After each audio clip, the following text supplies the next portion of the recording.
நண்பர்கள் அனைவருக்கும் வணக்கம். இன்று நம்ம என்ன பார்க்க போகிறோம் அப்படின்னா, ஒரு ஃபோல்டரை எப்படி க்ரியேட் பண்ணுறது, அந்த ஃபோல்டருக்கு எந்த ஒரு நேமும் இல்லாமல் எப்படி சேவ் பண்ணுறது அப்படிங்கிறத பார்க்க போகிறோம். நீங்கள் ஃபஸ்ட்டு ஒரு ஃபோல்டர் க்ரியேட் பண்ணணும். ரைட் கிளிக்கை ப்ரெஸ் பண்ணுங்கள். அடுத்து அங்கே நியூன்னு ஒரு ஆப்ஷன் இருக்கும், அதில் ஃபோல்டருங்கிறத ப்ரெஸ் பண்ணுங்கள். அப்புறம் நீங்கள் அந்த ஃபோல்டருக்கு நேம் வைக்கிறப்போ அல்ட் பட்டனை ப்ரெஸ் பண்ணிட்டு 255 அப்படிங்கிற நம்பரை ப்ரெஸ் பண்ணுங்கள். அடுத்து என்டரை ப்ரெஸ் பண்ணிடுங்க. இப்போ உங்களுக்கு அந்த ஃபோல்டர் எந்த ஒரு நேமும் இல்லாமல் சேவ் ஆகும். இதே வழியில் நீங்கள் இதை கொஞ்சம் அட்வான்ஸாக பண்ணால் இந்த ஃபோல்டர் ஹைட் ஆகும்.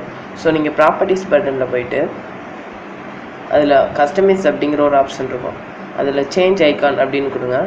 அதில் நான் பண்ணுற மாதிரி பண்ணிங்கன்னா இந்த மாதிரி 3 ஐக்கான்ஸ் இருக்கும். ஸோ இந்த 3 ஐக்கான்ஸ் நீங்கள் எதனால் செலக்ட் பண்ணலாம். நான் இந்த 3வது ஐக்கானை செலக்ட் பண்ணுறேன். ஓகே. இப்போ என் ஃபோல்டர் அங்கே தான் இருக்குது, பட் யாருக்கும் தெரியாத மாதிரி இருக்குது. இதை நான் அந்த கார்னரில் தூக்கி வச்சிட்டோம்னா யாரும் பார்க்காத அளவில் அது இருக்கும். இதை எடுக்கிறதுக்கு வேறு வழியும் கிடையாது. ஸோ நண்பர்களே, இந்த மெத்தட் உங்களுக்கு ரொம்ப யூஸ்ஃபுல்லாக இருக்கும்னு நான் நம்புகிறேன். என்னோடய சேனலை சப்ஸ்கிரைப் பண்ணுங்கள். இன்னும் நிறைய ட்ரிக்ஸை தெரிஞ்சுக்கோங்க. நன்றி.